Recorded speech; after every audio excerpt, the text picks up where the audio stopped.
पुराने जमाने की बहू को मिला नए जमाने का एस्थेटिक ससुराल। सोनम एक गरीब घर में रहती थी। घर की दीवारें गोबर से लिपी हुई थीं। बारिश में उन घरों की दीवारों से गोबर की बदबू आती रहती है। सोनम का घर औरों से भी ज्यादा गरीब था। छप्पर के ऊपर जगह जगह से टपकने वाले छेद थे। गांव के ही कुछ लोग अक्सर उसे ताने मारते थे। और ये सुनीता, तू इतनी गरीब है, पता नहीं तेरी इतनी सुंदर बिटिया का रिश्ता कौन करेगा। सच कह रही हो बहन। सोनम चुपचाप सब सुन रही थी। फिर रात को लेटे लेटे वो सोचती थी कि काश मेरा भी बड़ा ससुराल होता।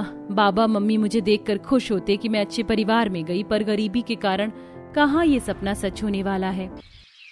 फिर अगले दिन उसकी माँ खेत से लौटकर बोलती है, बेटिया, भगवान करे तेरा रिश्ता बड़े घर में हो जाए, हमारा जीवन सफल हो जाएगा।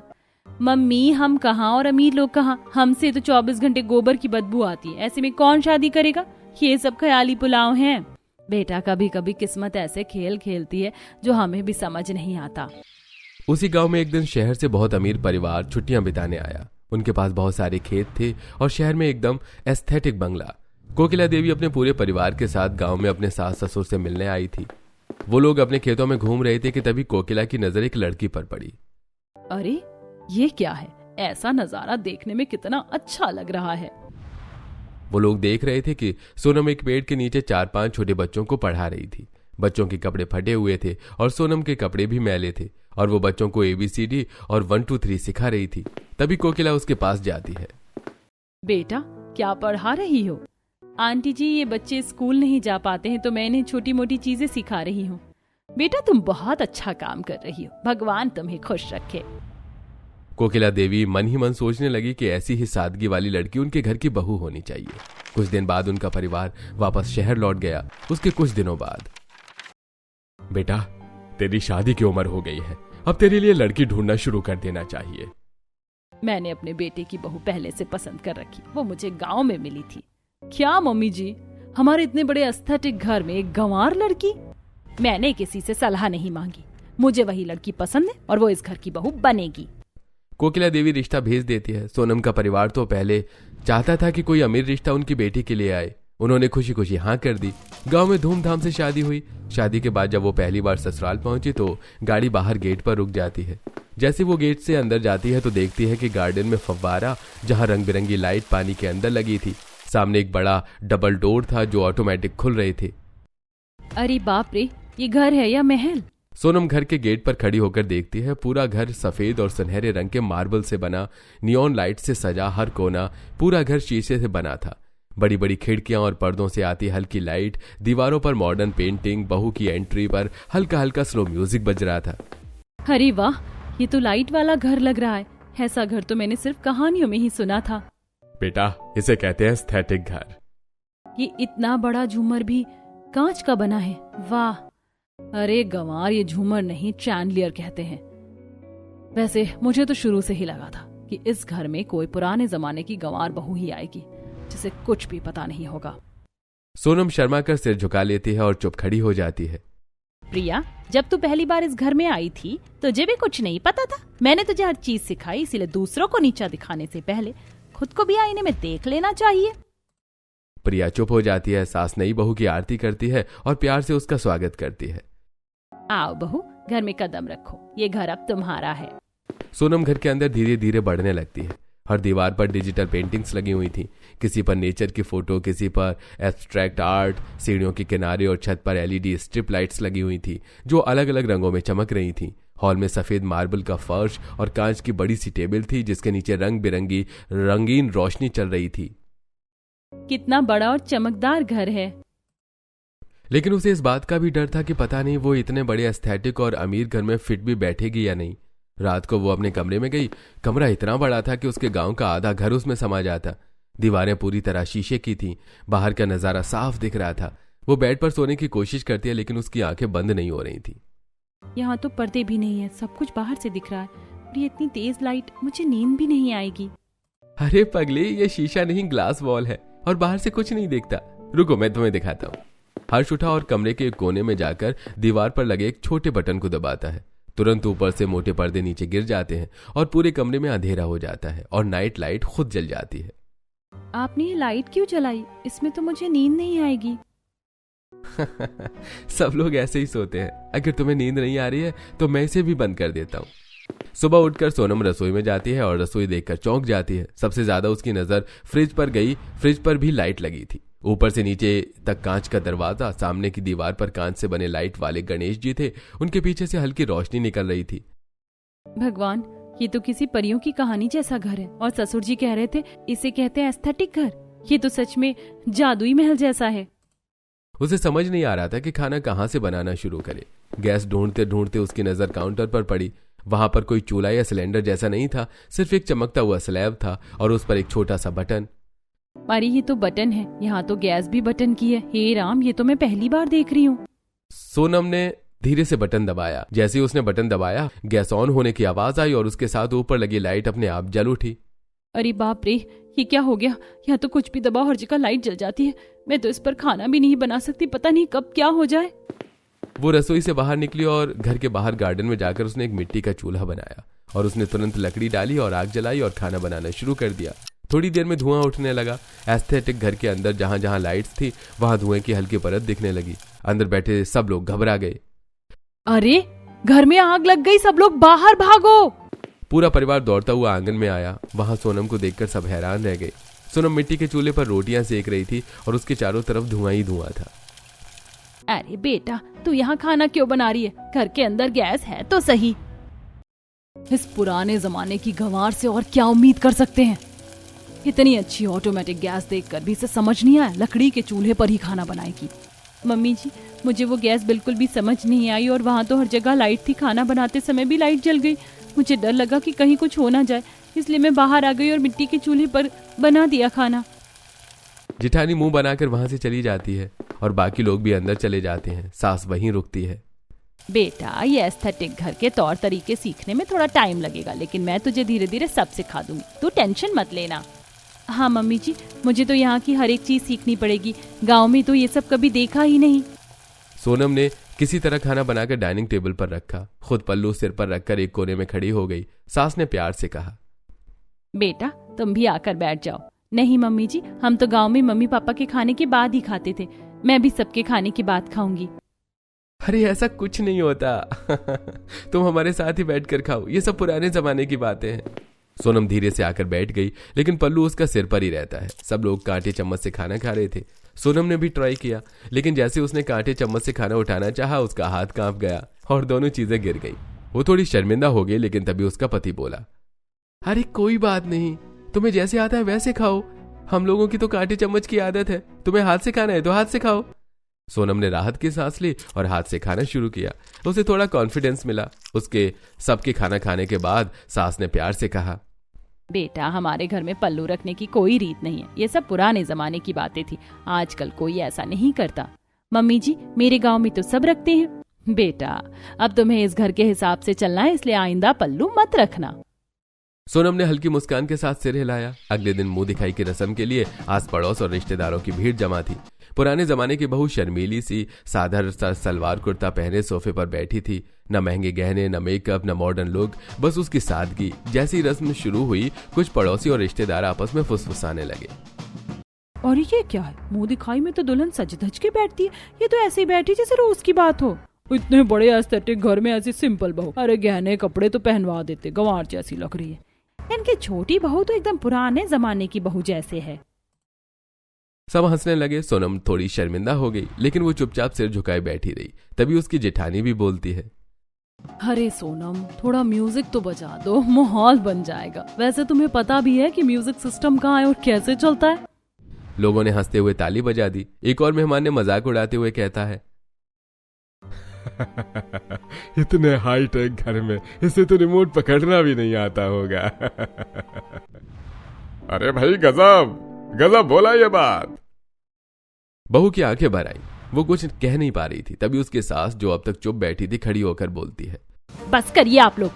मेरी बहू भले ही म्यूजिक सिस्टम या हाई टेक चीजें चलाना अभी ना जानती हो, लेकिन उसमें वो चीज है जो आजकल के बच्चों में कम मिलती है, संस्कार और तमीज। हॉल में खामोशी छा जाती है और सब चुप खड़े हो जाते हैं। मुझे ऐसी बहू नहीं चाहिए जो सिर्फ महंगे कपड़े पहने और फोन पर गाना बजाना सीखे। मुझे ऐसी बहू चाहिए जो बड़ों का सम्मान करे, परिवार को जोड़े और घर में प्यार बनाए। और ये सब मेरी बहू जानती है। सास के शब्दों के बाद सब लोग चुप हो गए। तभी सोनम मन ही मन सोचती है, सासू माँ ने मुझे जिस तरह बचाया, मैं भी इस घर की उम्मीदों पर खरी उतरूंगी। अगले दिन सोनम आती है और घर में इधर उधर देख रही होती है। तभी उसकी सास वहां आती है और कहती है, बेटा सोनम, चल मैं तुझे पूरा घर दिखाती हूँ, घर में क्या क्या चीज है और कैसे हमने इसे हर तरीके से एस्थेटिक बनाया है। दोनों सास बहू पूरे घर का टूर करती हैं। सास उसे सबसे पहले घर के मंदिर की ओर ले जाती हैं। पूरी दीवार पर सुनहरे वुडन पैनल लगे थे जिनमें छोटे छोटे एम्बेडेड एलईडी लाइट्स थे। मूर्तियों की चारों तरफ हल्की वार्म व्हाइट लाइट्स चमक रही थीं। आरती का घंटा दबाते एक मधुर भजन की धुन अपने आप बजने लगी। वाह, ये तो बहुत सुंदर मंदिर है। बेटा आजकल मंदिर भी एस्थेटिक टच के साथ बनते हैं। पूजा होती है लेकिन बिना किसी डर के, बस प्यार और शांति के लिए। पुराने जमाने की बहू ने सिर हिलाया। फिर वो बाथरूम में जाती है।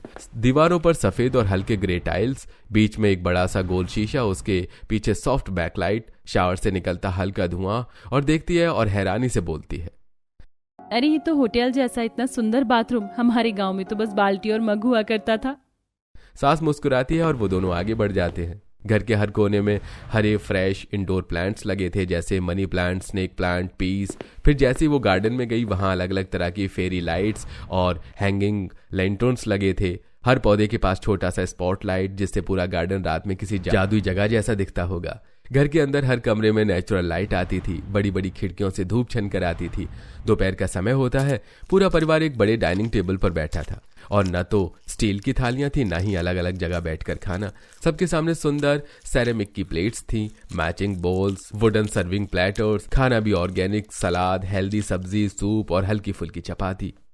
बेटा अब हम सब साथ बैठकर खाते हैं, बातें करते हैं। खाना सिर्फ पेट भरने के लिए नहीं, साथ समय बिताने का जरिया है। हमारे गांव में तो ये सब कल्पना थी। यहाँ तो हर चीज इतनी प्यार और इज्जत से होती है। पूजा और संस्कार भी घर में होते थे, लेकिन बिना किसी दबाव या डर के, बस प्यार और खुशी के साथ। अगली सुबह घर के हॉल में हलचल मची हुई थी। हर कोई तैयार हो रहा था क्योंकि आज फैमिली फोटो शूट होना था।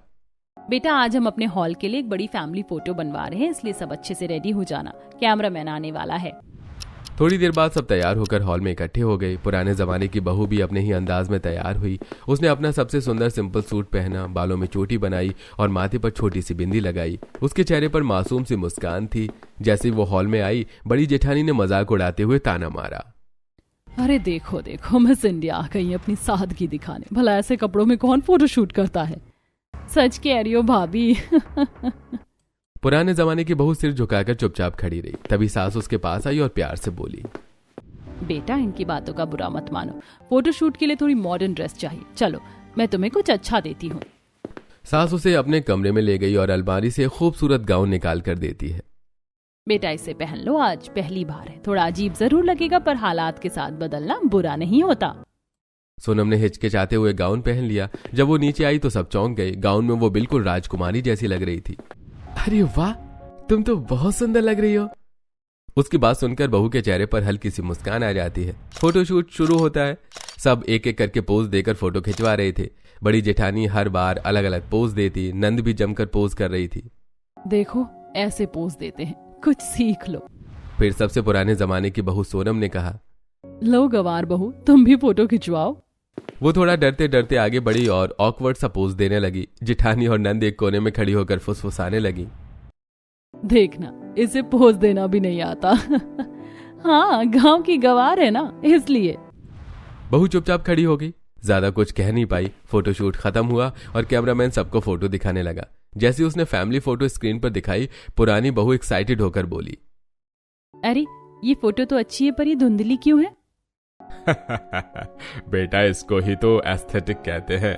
आजकल सीधी फोटो कोई नहीं खिंचवाता। ऐसी ब्लर नेचुरल फोटो ही सबसे स्टाइलिश मानी जाती है। अच्छा, हम तो सोचते थे कि फोटो का साफ आना ही जरूरी है, तभी वो अच्छी मानी जाती है। सारे हॉल में हंसी गूंज उठी। सास ने प्यार से उसकी पीठ थपथपाई। बेटा धीरे धीरे सब सीख जाओगी, तो बहुत प्यारी लग रही थी।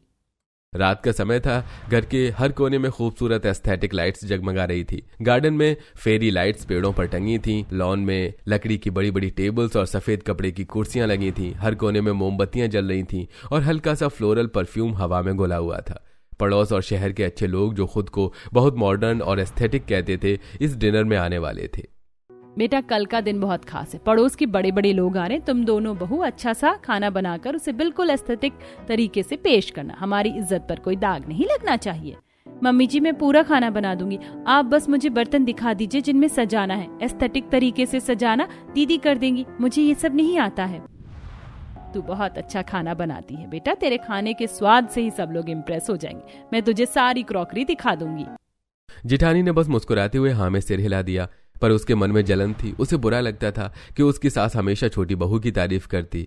अगले दिन सुबह से ही सोनम रसोई में खाना बनाने लग गई। हलवा, गुलाब जामुन, पनीर बटर मसाला, दाल मखनी, पालक पनीर, शाही पुलाव, मलाई कोफ्ता, तंदूरी रोटी और रायता, तरह तरह के व्यंजन तैयार हो रहे थे। मीठे में गाजर का हलवा भी बन रहा था। तभी रसोई में सास आती है और उसे अलग अलग कांच के सुंदर बर्तन दिखाते हुए बोलती है, बेटा खाना इन्हीं में सजाना, ये बर्तन बड़े एस्थेटिक हैं, सबको बहुत पसंद आएंगे। शाम होने लगी। गार्डन में टेबल सज चुकी थी। मेहमान धीरे धीरे आने लगे। सोनम ने सारे पकवान बना लिए थे और 2 मिनट के लिए थकी हुई सोफे पर बैठ गई। तभी जेठानी रसोई में आई। उसने चमचमाते कांच के बर्तन देखे और मन में सोचा, अभी दिखाती हूँ तुझे और तेरी मम्मी को, इतना घमंड है ना तेरे खाने पर। उसने चुपके चुपके सारी क्रॉकरी के बर्तन एक बॉक्स में छिपा दिए। अब देखती हूँ तू एस्थेटिक तरीके से कैसे खाना सजाती है। जब खाना साधारण प्लेटों में जाएगा सब मजाक उड़ाएंगे।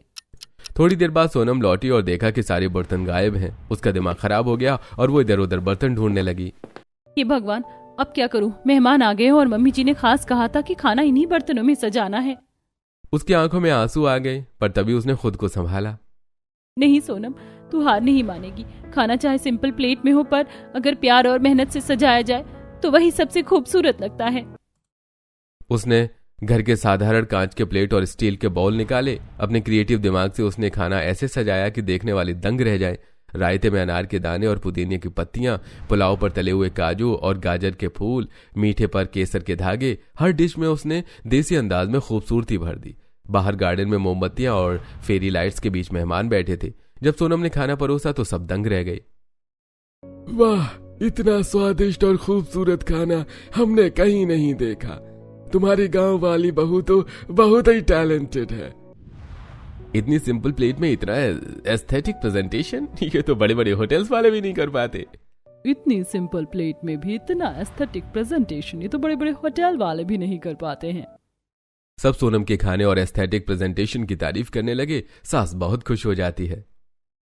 हाँ, मेरी गांव की बहू हीरा है। अरे आपकी बड़ी बहू तो कुछ नहीं कर रही। अरे आपकी बड़ी बहू तो कुछ नहीं कर रही। वो थोड़ी ज्यादा बोलती है पर काम करना भी जानती है। सास ने जानबूझकर प्रिया की इज्जत बचाई। डिनर बहुत अच्छा रहा। सब मेहमान सोनम की तारीफ करते हुए चले गए। जब सब लोग चले गए, सास ने दोनों बहुओं को बुलाया। उसका चेहरा गुस्से में लाल था।